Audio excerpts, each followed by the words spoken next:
El nervio trigémino es el quinto par craneal. Es un nervio mixto, es decir, tanto motor como sensitivo. A este nivel tenemos el ganglio de Gasser o ganglio trigeminal, ¿no? De donde van a ser el nervio oftálmico, la primera rama, el nervio maxilar y el nervio mandibular. Todo nervio va a tener un origen real y un origen aparente. Origen real, donde está naciendo a nivel del sistema nervioso central, es decir, encéfalo y médula espinal, ¿no? Y origen aparente quiere decir por dónde sale el sistema nervioso. ¿Me doy a entender? Al ser un nervio mixto va a tener un origen sensitivo y un origen motor. El origen sensitivo va a ser el ganglio de Gasser, o también conocido como ganglio trigeminal o semilunar, donde se encuentra situado en la cara anterosuperior del peñasco, en la impresión trigeminal o fosita de Gasser. Luego va a tener un origen motor, la formación reticular irispontina, es decir, su núcleo, cada origen va a tener un núcleo. Va a estar situado a nivel del puente o de la protuberancia del tronco encefálico. Les adelanto, tronco encefálico, mesencéfalo, puente, protuberancia y médula oblongada. ¿Ya? Y del núcleo masticador, que gracias a este se va a volver mixto el nervio mandibular, ya que viene dado los músculos masticadores. Por eso algunos autores lo llegan a considerar como el nervio masticador. ¿Bien? Su origen aparente va a emerger del sistema nervioso de la cara anterior de la protuberancia. ¿Queda claro? Como le dije, tiene tres ramas. La primera rama es sensitiva, el nervio oftálmico, que se desprende de la porción anteromedial del ganglio trigeminal. Va a dar tanto filete, bueno, ramos colaterales como ramos terminales. ¿Qué quiere decir ramos colaterales? Todo nervio va a tener un trayecto. ¿Bien? Y en ese trayecto va a ir dando ramas. ¿Cómo será? Filete comunicante con el plexo carotídeo interno, con el nervio oculomotor, con el nervio patético y un ramo meningio. Se suele preguntar, el nervio tentorial o recurrente de árbol, ¿qué parte de la dura madre inerva? Ustedes van a responder lóbulo frontal y del lóbulo occipital. La dura madre es una meningio, ¿no? Y asimismo, cuando el nervio va a dar todo su recorrido, va a continuarse con las ramas terminales. En este caso, el nervio nasal o nasociliar, el nervio frontal y el nervio lagrimal. Tres ramas. ¿Bien? A este nivel tenemos el nervio oftálmico, dando las tres ramas terminales. Se continúa, ¿se dan cuenta, no? Nos pasamos al nervio nasociliar. Va a penetrar en la órbita a través de un anillo, el anillo tendinoso común. Recuerdo, ¿no? La inserción de todos los músculos rectos va a formar un anillo, el anillo tendinoso común. ¿Qué estructura pasaba? El nervio nasociliar, el nervio abducens, el nervio oculomotor y la raíz simpática, el ganglio ciliar. El ganglio ciliar va a ser el ganglio del nervio nasal, por si acaso. Se van a dar cuenta que cada rama del trigémino tiene su propio ganglio. ¿Bien? Lo mismo, va a dar ramos colaterales y asimismo ramos terminales. Todo nervio siempre suele comunicarse. En este caso, el nervio nasociliar va a dar un ramo comunicante con su ganglio, para el ganglio ciliar. Va a dar los nervios ciliares largos que va a inervar al globo ocular. Lo vimos en esclerótica, ¿se acuerdan? Y el nervio etmoidal posterior. Para testir, este nervio se conoce como nervio esfenoidal de Luska. Va a pasar con su trayecto a través del agujero, surco y conducto etmoidal posterior. ¿Dónde estaban situados estos conductos?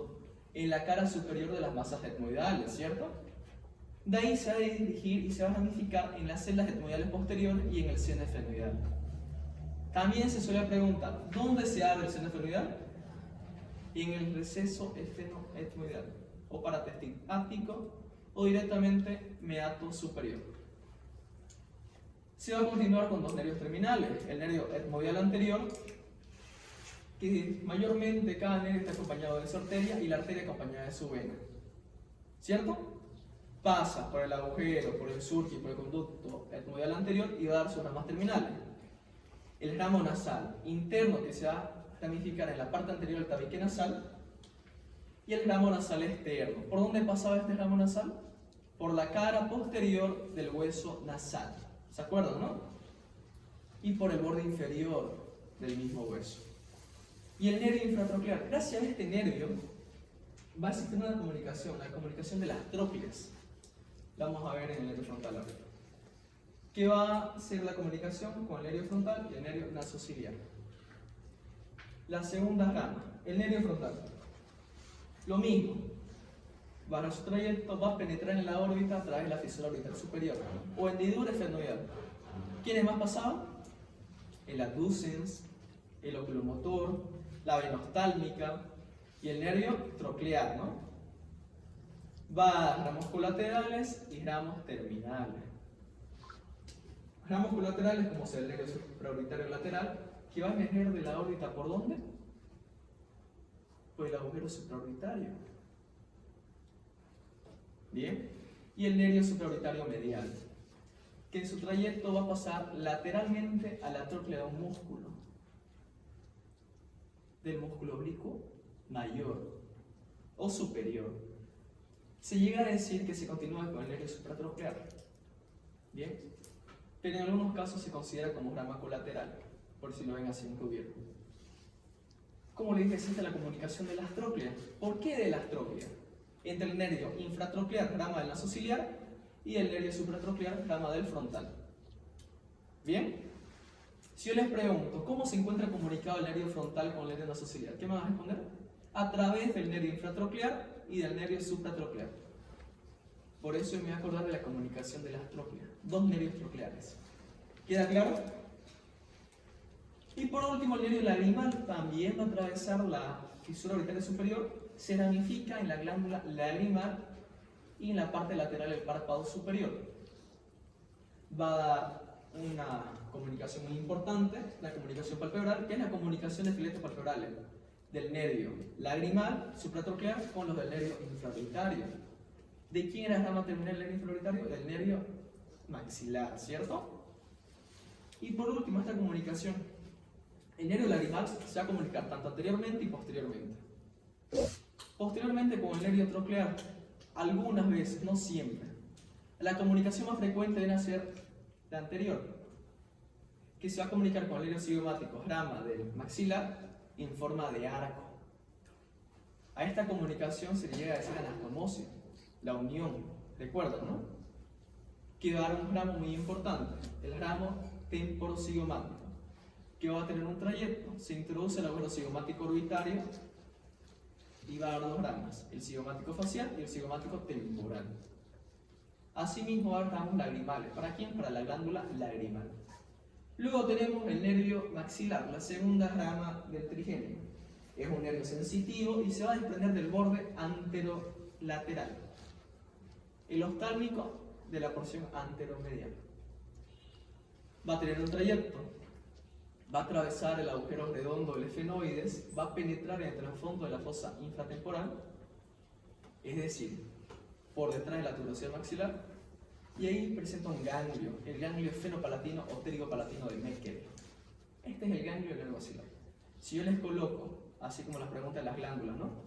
Ganglio de Meckel, ganglio ciliar y ganglio óptico, ustedes tienen que ponerme a qué nervio pertenece. ¿Me doy a entender? Va a ramos colaterales, un ramo meningio. Al decir meningio, ustedes tienen que acordarse de dura madre, aracnoides y pia madre. Mayormente quien recibe la inervación es la dura madre, ¿ya? Y va a inervar la dura madre de la región temporal y parietal, o de los lóbulos temporales y parietales. ¿Está bien? Luego tenemos el nervio pterigopalatino, o también conocido como efenopalatino. ¿Por qué efenopalatino? La apófisis pterigoide, ¿a qué hueso pertenece? Al efenoide, ¿cierto? Este nervio va a inervar la porción cartilaginosa de la trompa auditiva. Pregunta de examen. Y se va a dividir en diferentes ramas, tanto orbitarios como nasales posteriores. Asimismo, en su trayecto va a dar ramas colaterales, como sea el nervio nasopalatino. ¿Por dónde pasaba? Por el agujero incisivo. Todo agujero conducto siempre se pregunta, a menos va a entrar uno. Para el examen pasado, bueno, el año pasado al final entró por dónde pasa el nervio mandibular, la ventana oval, perdón, el agujero oval. El nervio faríngeo de boca pasa por el conducto palato-vaginal. El nervio palatino mayor pasa por el agujero y conducto palatino mayor. ¿Quién constituía el conducto palatino mayor? La articulación entre el palatino y el maxilar. Paratextil maxilar superior. Y el nervio palatino menor, que va a pasar por el agujero y conducto palatino menor. Asimismo van a existir los nervios alveolares, superiores, posteriores y anteriores. Los posteriores son muy importantes porque van a formar el plexo dentario superior para la inervación de los molares, los medios para los premolares y anteriores para incisivos y caninos. ¿Queda claro? Se va a continuar con su rama terminal en maxilar. El nervio infraorbitario, que se va a dividir en ramas ascendentes o palpebrales, mediales o nasales y descendentes o labiales. Tenemos la tercera rama, es la rama más voluminosa. ¿Por qué? Al ser un nervio mixto, tiene una rama tanto sensitiva y motora, ¿no? La rama sensitiva es más gruesa, por si acaso. Y gracias a este nervio, el nervio trigémino se lo considera mixto. ¿Bien? No se olviden, los pares craneales se clasifican en sensitivos como ser el olfatorio, en motores como ser el oculomotor y en mixto como ser el trigémino facial. ¿Queda claro? Va a salir del cráneo a través del agujero oval y se dirige también a la fosa infratemporal o pterigomaxilar, porque se encuentra entre la apófisis pterigoides y la tuberosidad del maxilar. ¿Queda claro? Y ahí va a tener su ganglio, el ganglio óptico de Arnold. Bien, va a dar ramos colaterales y ramos terminales. Un ramo meningio para inervar a la dura madre de la fosa craneal media. Bien, pasa por el agujero espinoso acompañado de la arteria meningia media. ¿Se acuerdan, no? Y ramos terminales. Los ramos terminales van a ser dos troncos. Un tronco terminal anterior, y si hay anterior tenemos que tener uno posterior, ¿no? El tronco terminal anterior es el que más se pregunta, ya que todo este tronco, representado por tres ramas, va a pasar por el famoso poro protafítico buccinador de Hirth. Pregunta de examen: ¿cómo se encuentra limitado el poro protafítico buccinador de Hirth? Ustedes van a responder por el reborde lateral del agujero oval y en estado fresco por la presencia del ligamento innominado de Arnold, que viene a ser una prolongación de la fascia interpterigoidea. ¿Queda claro? Todos esos ramos van a pasar por el poro protafítico buccinador de Hirth. Son tres: el nervio temporobucal, que se divide en un nervio temporal motor para el músculo temporal y un nervio bucal que es sensitivo para la boca. El nervio temporal profundo medio, que se va a reflejar sobre una cresta del efenoides, del ala mayor, la cresta infratemporal. Se llega a preguntar, ¿el nervio temporomacetérico a qué nivel da sus ramas terminales? A nivel de la cresta infratemporal. Va a dar el nervio temporal profundo posterior. Este nervio va a inervar la articulación temporomandibular. ¿Qué tipo de articulación era? Bicondilia, ¿cierto? Y va a dar el nervio macetérico para inervar al músculo más potente de la masticación, es decir, el músculo macetero. No vamos al tronco terminal posterior. Van a tener cuatro ramas muy importantes: el tronco común, el nervio auriculotemporal, el nervio lingual y el nervio dentario inferior. ¿Bien? El tronco común va al nervio del pterigoideo medial, es decir, este nervio es motor, inerva el músculo pterigoideo medial. Y va a dar dos nervios tensores: tensor del tímpano o del martillo y tensor del velo del paladar. Estos dos tensores van a pasar por una área figosa de la fascia interpterigoidea.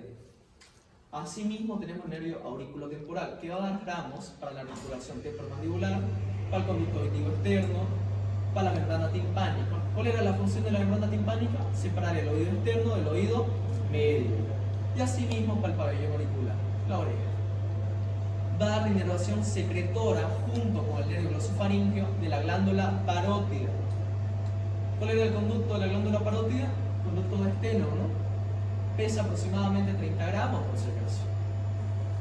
Asimismo se va a dividir en dos ramos: que va a formar un bucle y va a joder una arteria a nivel del borde superior de la glándula parótida.